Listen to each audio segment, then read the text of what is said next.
Hello friends, good morning. Myself Rahul from Lucknow. Welcome to my YouTube channel. कैसे हैं आप सभी लोग? आशा करता हूँ मस्त होंगे, स्वस्थ होंगे। तो अगर आप मेरे चैनल पे नए हैं तो रेड बटन दबा के चैनल सब्सक्राइब कर लीजिए, बेल आइकन दबा के नोटिफिकेशन ऑन कर लीजिए, ताकि जो भी वीडियो मैं अपडेट करूँ उसका नोटिफिकेशन आपको हर दिन मिल सके और हर दिन कुछ ना कुछ आप नया सीख सकें। तो मेरे साथ मेरे स्टूडेंट है। Hello brother, good morning. क्या नाम है आपका? मोहित जी। कितने दिन हो गए आज आपको लर्न करते हुए? 8 डेज हो गए हैं। कितना समय मिलता है डेली आपको? Half an hour. क्या क्या प्रॉब्लम्स हैं आपको अभी ड्राइविंग में? क्या क्या दिक्कतें आ रही हैं? थोड़ा कॉन्फिडेंस कम है सड़क पे।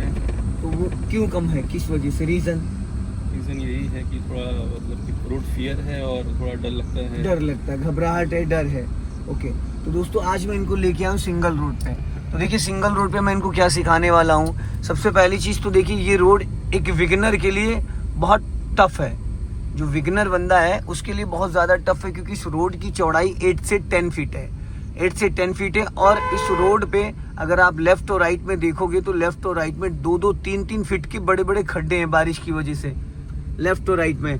तो ये जो कार है इसके जो व्हील हैं वो 13 नंबर हैं। अब अगर देखें, हम बात करें तो 1.5 फीट 2 फीट का जो खड्डा है, अगर उसमें हमारी गाड़ी का टायर उतरेगा तो गाड़ी की बॉडी रोड पे टकरा सकती, इंजन नीचे टकरा सकता है, और दूसरी चीज़ ये कि गाड़ी का सस्पेंशन भी आउट हो सकता है।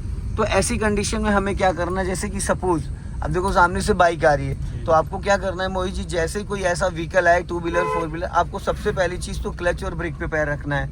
क्लच पे ऑलरेडी आपका पैर है, यहाँ घबराना नहीं है। इसको हमें पासिंग डिपर देना है 1 से 2 बार। देखो मैंने 1 से 2 बार पासिंग डिपर दिया और उसने गाड़ी को रोक लिया। अब देखो आपका क्लच वाला पैर फिर हवा में टहल रहा है। अभी मैंने 1 सेकंड पहले आपको समझाया था कि उसको क्लच वाले पैर को ऐसे टच करके रखो कि आपके पैर और पैडल के बीच में बाल जितना भी गैप नहीं होना चाहिए।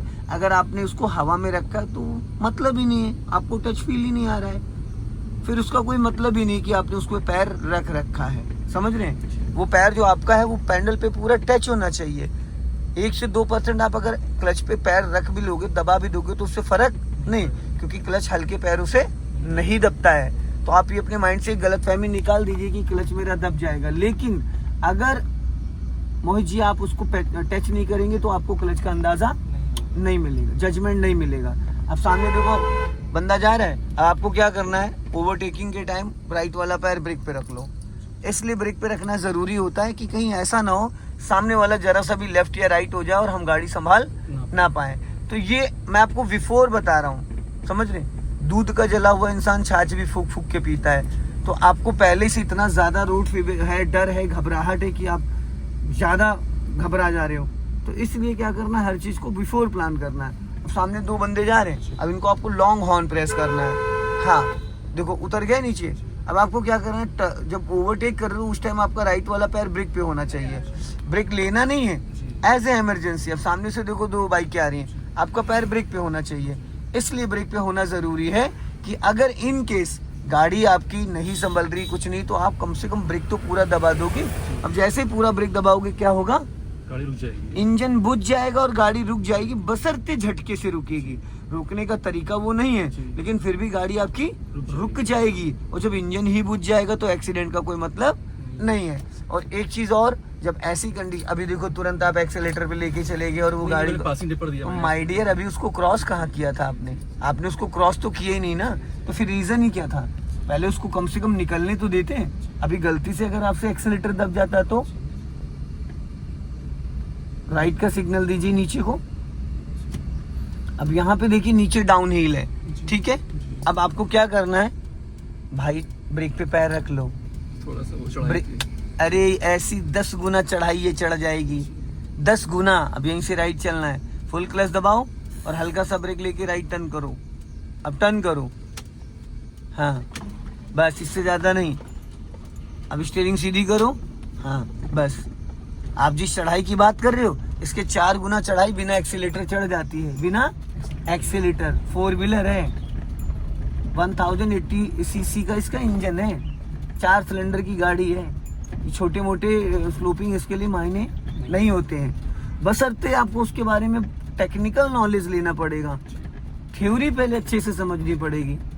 अगर मोहित जी आपको ABCD नहीं आता है, आप ABCD नहीं जानते, ABCD नहीं पढ़े, ABCD नहीं पहचानते हो, आप इंग्लिश में लखनऊ लिख लेंगे, जी नहीं लिख पाती, अगर नहीं आती तो नहीं लिख पाएंगे। बस इस बात को अगर आप समझ गए तो मैं क्या कहना चाहता हूँ कि ऑन रोड चलाने से पहले, on road on traffic car को उतारने से पहले इसके बेसिक को समझना बहुत ज़रूरी है। इसका जो बेसिक है उसको सीखना है, समझना है कि एक्चुअल में किस चीज़ का क्या रीज़न है, किसको कहाँ पे इस्तेमाल किया जाएगा और कैसे इस्तेमाल किया जाएगा। मैं ये नहीं कह रहा हूँ किसी से आप कंपेयर करो, क्योंकि ये ऐसी चीज़ें माइंड का गेम है।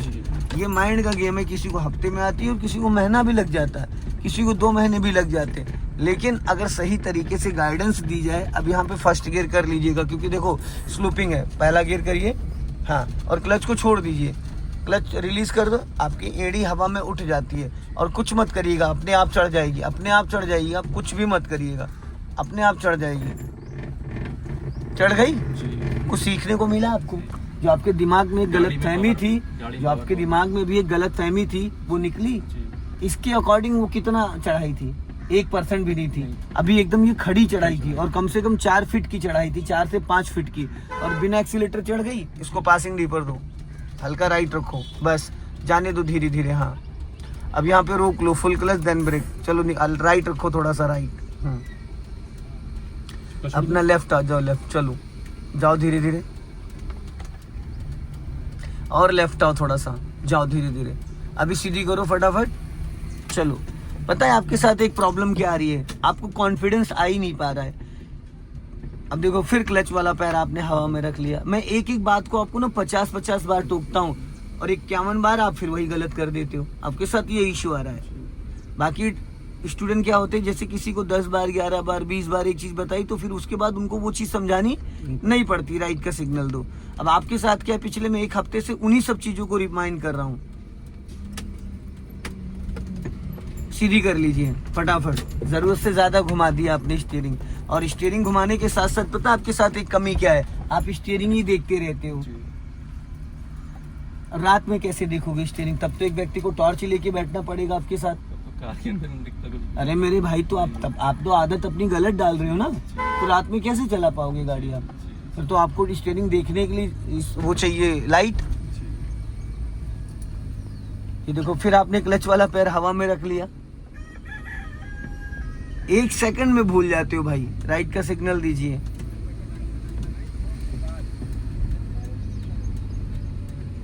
टू व्हीलर से 4 व्हीलर आसान है चलाना, पता है आपको। कॉन्फिडेंस, 2 व्हीलर से 4 व्हीलर चलाना आसान है। मेरे पास ऐसी लेडीज है, ऐसे लोग आते हैं जिन्होंने कभी स्कूटी तक नहीं चलाई है, लेडीज की बात कर रहा हूँ, और हफ्ते भर में वो कार निषादगंज, मुंशी पुलिया, भूतनाथ चलाते हैं। फिर आपने क्लच वाला पैर हवा में टहला दिया, अभी स्पीड बढ़ाइए, हाँ, और क्लच दबा के सेकंड गियर करिए फटाफट जल्दी से, चलो। अब क्लच को फ्री कर दीजिए, अपना लेफ्ट दबा के रखना, आप 1 राउंड घुमा दो पूरा, बस 1 राउंड, सीधी कर लो हल्का। और ये जो स्टीयरिंग आप झटके से घुमाते हो, झटके से नहीं घुमाया जाता, इक्वल, जैसे पेन को हम पेपर पे चलाते हैं, एकदम बराबर बैलेंस होता है। ऐसा तो नहीं कहीं पे ज्यादा दबा देते हैं, कहीं पे कम, उसी तरीके से इसको आप एकदम बराबर बैलेंस से इसको करोगे। अगर जरा सा भी आपने डिसबैलेंस किया तो गाड़ी गई आपकी। और एक्चुअल में स्टीयरिंग, आपने कभी कैब ड्राइवर को देखा चलाते हुए, हाथ से ऐसा रखते, एक हाथ रहता है उसका स्टीयरिंग पे, क्यों? क्योंकि एक हाथ से स्टीयरिंग बहुत अच्छे से रोटेट होती, संभलती। अभी आप पैनिक की कंडीशन में आप स्टीयरिंग बार बार टाइट कर ले रहे हो, आपसे स्टीयरिंग हार्ड हो जा रहा है। जैसे लोग 2 व्हीलर चलाते हैं तो 2 व्हीलर में स्टीयरिंग हल्के हाथों से पकड़ते हैं, टाइट कैसे पकड़ते हैं, टाइट पकड़ते हैं। तो आपके साथ वही सेम कंडीशन हो रही है।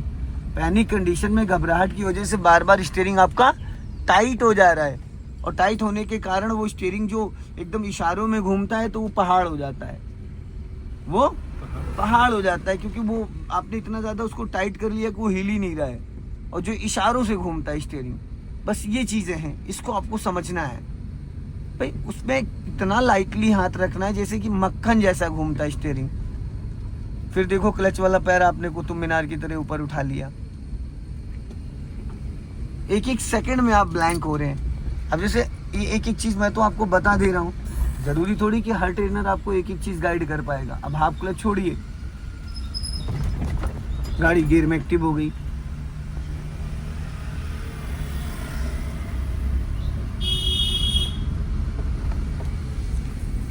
जो क्लच वाला पैर है उसको थोड़ा सा पीछे खींचिए। हाँ, ये पॉइंट होना चाहिए। अब इससे 1 इंच ऊपर नहीं, ना 1 इंच ऊपर ना 1 इंच नीचे। ये जो पैर है ये फिक्स पॉइंट है आपका, समझ गए? ये जो पॉइंट है ये फिक्स पॉइंट है पैरों का।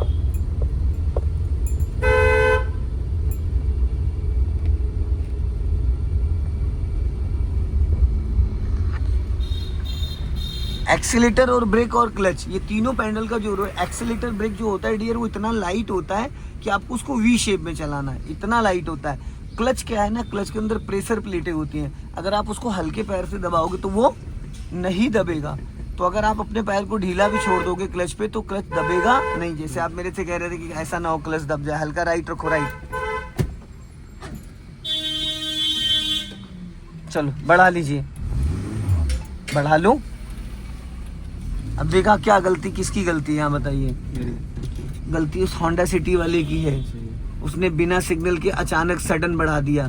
जब आप मेरी कार फर्स्ट टाइम उठाते हैं मेरे ऑफिस के नीचे से पहला गेयर डाल के, तो मैं आपको क्या बोलता हूँ, राइट का सिग्नल दीजिए। तो सिग्नल इसलिए नहीं दिया जाता कि हमें राइट टर्न करना है, सिग्नल इसलिए दिया जाता है मोहित जी, ताकि पीछे से आने वाले व्हीकल्स, पीछे से आने वाले लोग, उनको ये कंफर्म हो जाए कि ये कार रोड पर आ रही है, वो लोग अलर्ट हो जाए। 80% लोग ये गलती करते हैं जिसकी वजह से एक्सीडेंट हो जाता है। नहीं, वो फिर वही चीज़ है ना। एक और आपके अंदर कमी थी, जब लेफ्ट में कोई व्हीकल खड़ा होता है तो उससे कम से कम 2 से 3 फीट का मार्जिन लेके हम उसको ओवरटेक करते हैं। कितना? 2 से 3 फीट। और आपकी गाड़ी 1 फीट भी मार्जिन नहीं था। जब अभी होंडा सिटी को आप ओवरटेक कर रहे थे तो 1 फीट भी मार्जिन नहीं था। तो यहाँ पे गलती आपकी भी थी क्योंकि आप इतना क्लोज करके निकाल रहे थे। उससे ज़्यादा गलती उस होंडा सिटी वाले की थी। अब देखो सामने ऑरा खड़ी है, अब इस ऑरा को बचाने की जिम्मेदारी किसकी है? अब एक चीज का ध्यान देना, पहले फ्लैग रॉड को देखते रहो, अब जब मैं बोलूंगा तब देखना। अभी देखना, स्पेस देखना इसमें। अब इस वाले ORBM को चेक करो, ये देखो। अब राइट टर्न करो, टर्न करो, चलो हाफ क्लच छोड़ो और टर्न करो, हाफ क्लच छोड़ो। अब वापस सीधी करो स्टीयरिंग, फटाफट सीधी करो। माय डियर, लास्ट टाइम आपको बोल रहा हूँ स्टीयरिंग देखना बंद कर दीजिए, वरना लेके घुस जाओगे गाड़ी कहीं और देखते रह जाओगे फिर स्टीयरिंग ही। तब आपको मेरी बात याद आएगी। जो ये बार बार आप गलत आदत डाल रहे हो ना स्टीयरिंग देखने की, उस टाइम शायद मैं आपके बगल में नहीं बैठा हूँ और गाड़ी लेके आप घुस जाओगे कहीं इधर उधर। अच्छा, कुछ लोग यहाँ टेप लगा लेते हैं। अरे भैया, वो सब कहने की बातें होती हैं। वो लोग टेप लगा लेते हैं, वो बताते हैं, वो ऑन रोड चलवाते नहीं है। जो लोग टेप लगा के बताते हैं ना, वो खाली बताते हैं वीडियो में, वो मेरी तरह ऑन रोड चलवाते हुए नहीं बताते हैं। अब ये बताइए, आप टेप लगा लोगे तो टेप देखोगे या रोड पे देखोगे? नहीं तो बार बार फिर आपको टेप भी तो देखना पड़ेगा ना, तभी तो आपको पता चलेगा। वो नीचे आ जाता है। दोस्त, स्टीयरिंग को देखना नहीं होता, स्टीयरिंग को बस आपको क्या करना होता है, नजर आपकी कम से कम 100 मीटर दूर होनी चाहिए। जितनी दूर देखो बच्चा खड़ा हुआ है, लड़की खड़ी है, इतनी दूर आपकी नजर होनी चाहिए कार ड्राइव करते वक्त। तो आपको स्टीयरिंग से रोड का जजमेंट आएगा। अब आप बार बार स्टीयरिंग देखने की आदत डाल रहे हो, वो गलत हैबिट डाल रहे हो आप। लॉन्ग हॉर्न प्रेस करिए, ये आदत आपको नहीं डालनी। ये जो फ्लैग रॉड है ये देखो लेफ्ट में, और ये लेफ्ट वाला ORBM है। इसको यहाँ पे लेफ्ट साइड के जजमेंट के 3 पॉइंट होते हैं, ऐसे रामबाण होते हैं कि अगर आपने उनको समझ लिया तो कभी भी लेफ्ट से आपकी गाड़ी नहीं टकराएगी। नंबर 1, ये जो फ्लैग रॉड मैंने लगा रखा है, इससे ये पता चलता है कि रोड पे आपका लेफ्ट वाला टायर किस पोजीशन पे चल रहा है। रोड पे जो टायर चल रहा है उससे आपकी गाड़ी अभी लेफ्ट में कितना स्पेस छोड़ के चल रही है, नंबर 1। नंबर 2, पिलर A, इससे आपको आपकी गाड़ी की बॉडी का अंदाजा मिलता है। और नंबर 3, जो सबसे ज्यादा इंपॉर्टेंट है, वो है लेफ्ट वाला ORBM। जिसने बार बार लेफ्ट वाले ORBM को देखने की आदत डाल दी, मैं आपको बता रहा हूँ, इंचेस जैसे होता ना, 1-1 इंच, वो समझ में आ जाएगा। देखो ट्रक आप देखोगे, कब हमें अपने लेफ्ट वाले ORBM को देखना है, यही तो हमें समझना है। और 80% हम क्या गलती करते हैं, हमें जब लेफ्ट देखना होता तो हम राइट देख रहे होते, जब राइट देखना होता तो हम लेफ्ट देख रहे होते। अब आप लेफ्ट का सिग्नल दीजिए ऊपर को, और क्लच और ब्रेक पे पैर रखे रहिएगा। अभी फुल क्लच दबा लो यहाँ पे, और बहुत लाइटली ब्रेक लगाना ताकि जर्क ना है। और लेफ्ट आओ, एक टायर नीचे उतार लो, और लेफ्ट आओ, स्लो करो धीरे धीरे, राइट रखो, स्टॉप करो, बस स्टीयरिंग सीधा करो। अब इसको न्यूट्रल करो, पहले सबसे पहले न्यूट्रल। अब हैंड ब्रेक लगा दो। अब आप क्लच ब्रेक को फ्री कर दो। क्लच ब्रेक को फ्री कर दिया, अब इंजन ऑफ कर दो, ठीक है। अब सीट बेल्ट ओपन करो, अब आप लेफ्ट हैंड से डोर खोलो। सो दोस्तों इस वीडियो को ज़्यादा से ज़्यादा शेयर करें। जय हिंद, वंदे मातरम।